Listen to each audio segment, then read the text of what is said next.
네, 건축 구조의 역사 다섯 번째 RC의 시대를 하겠습니다.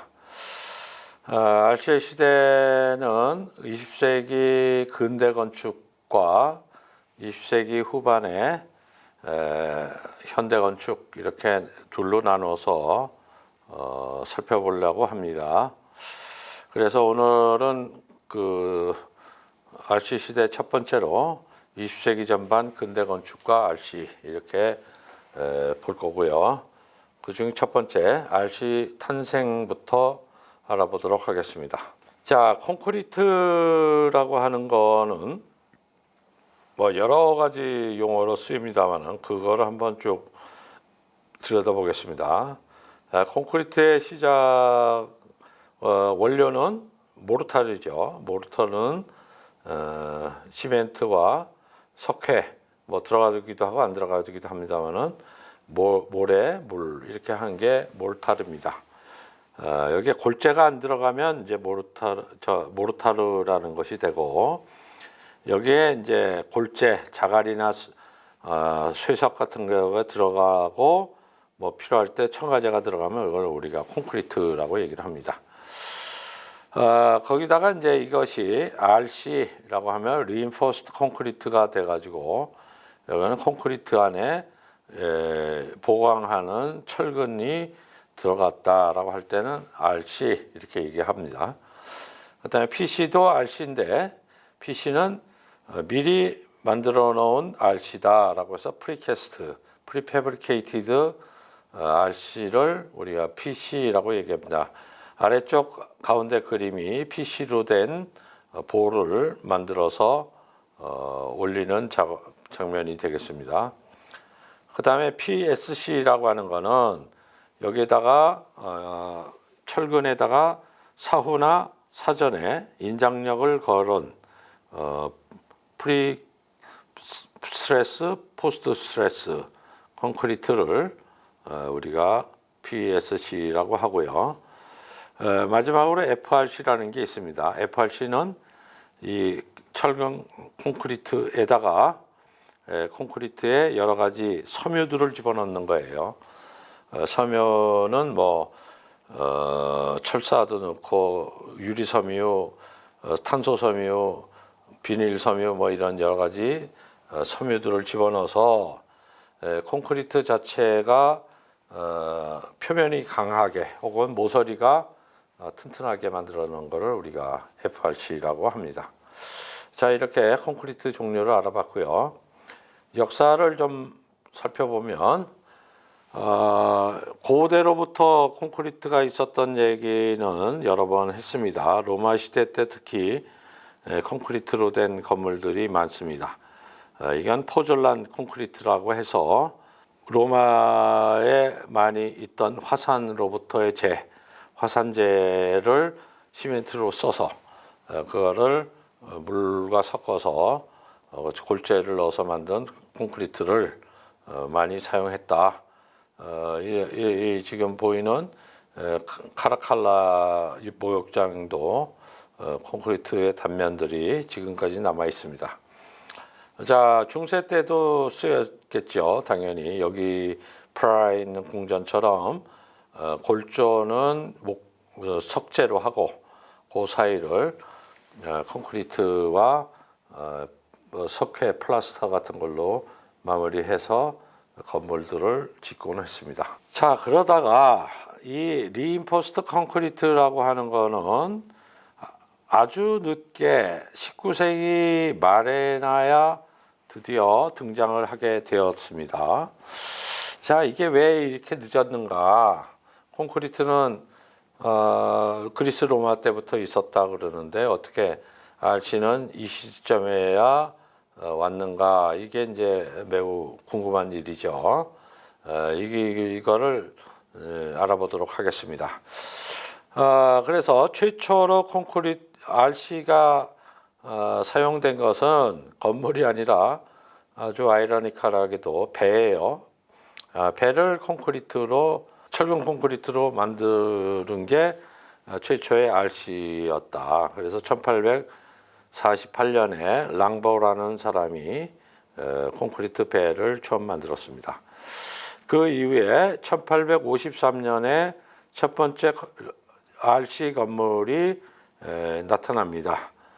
이때는 초기에 콘크리트 RC 구조인 만큼 뭐 지금으로 봐서는 너무나 이제 엉성한 여러 가지 배근 방법이 쓰여졌습니다만은 그래도 어쨌든 원리적으로는 인장력을 철근이 담당하고 콘크리트는 그거를 위치를 유지시켜주는 동시에 압축력을 담당하는 이런 원리는 그대로 사용한 최초의 콘크리트 건물이 1853년에 나타났다. 그 후에 뭐 윌킨슨이라든가 코네라든가 이런 사람들에 의해서 여러 가지 특허들이 등장하기 시작합니다. 그것을 최초로 이제 특허를 받아가지고 보편적으로 사용하게 된 사람이 엔느비크라는 프랑스 공학자입니다. 그래서 1870년도에 엔느빅 시스템이라고 하는 철근 콘크리트에 대한 특허를 이 사람이 이제 제출을 해요. 자, 특허라는 얘기는 결국 무슨 얘기겠습니까?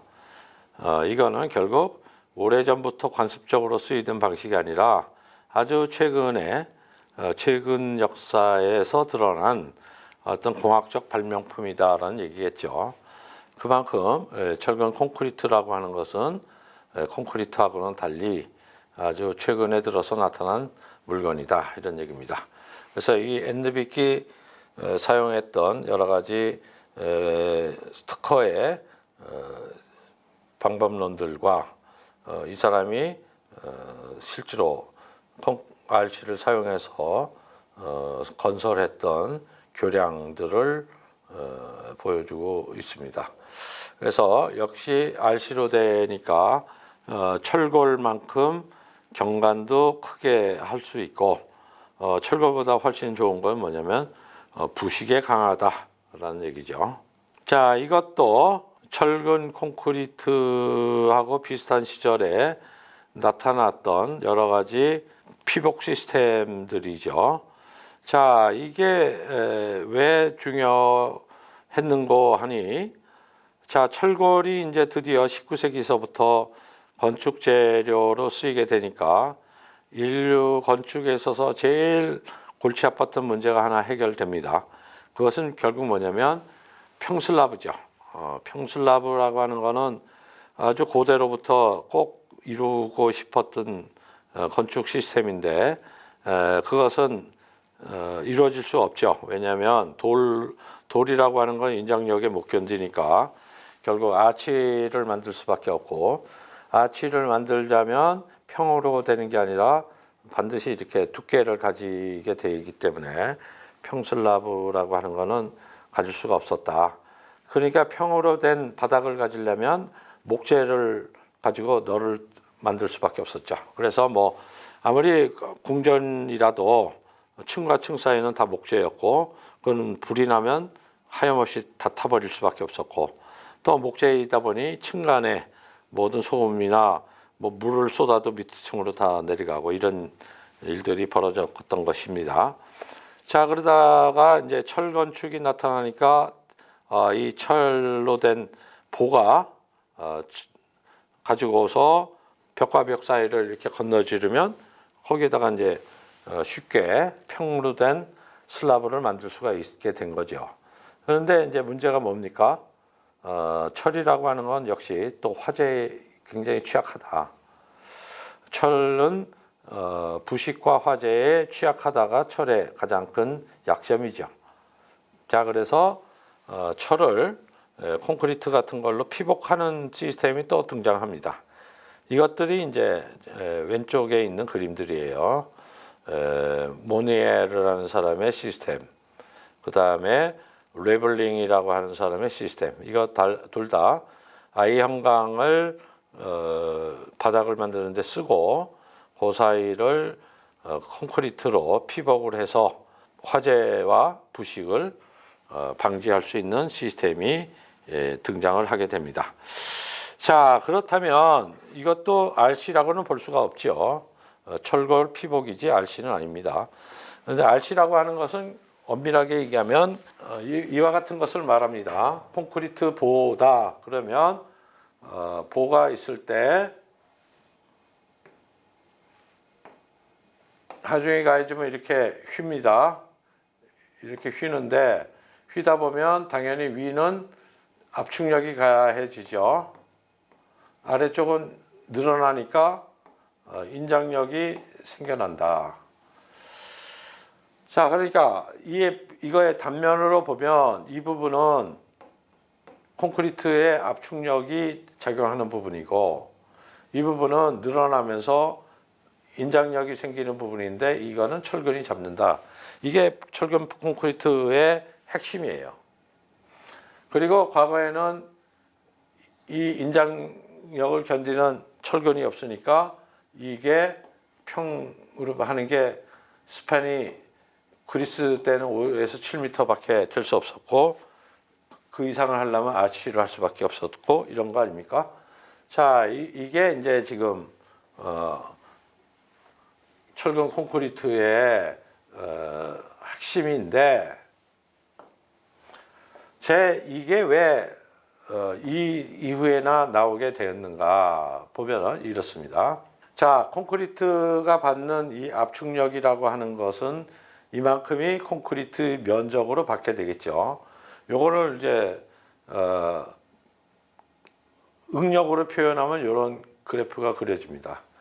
그래서 이 단면에 따라서 이런 정도의 스트레스를 콘크리트가 받게 되고 요것을 계산을 해야 되니까 요거를 뭐 공학자들이 0.85를 요거의 평균값으로 해서 요만한 값을 콘크리트가 받는다. 그래서 이게 값이 C는 0.85 FC AB 뭐 이렇게 공식이 나옵니다.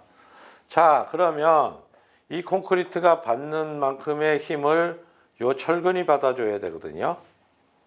그렇죠? 근데 이제 이 철근이 그렇다면 17세기부터 철은 나왔는데 왜 19세기 말에 대해서나 비로소 얘가 나타났냐? 이게 이제 의문이죠. 그거는 콘크리트가 그냥 들어가서 되는 문제가 아니다에 답이 있는 겁니다. 자, 콘크리트는 안에 철근이 들어가려면 뭐가 필요하냐면 일단 피복 두께라는 게 필요해요. 피복 두께. 이 피복 두께는 화재로부터 철근을 보호하기 위해서도 필요하고 너무 이렇게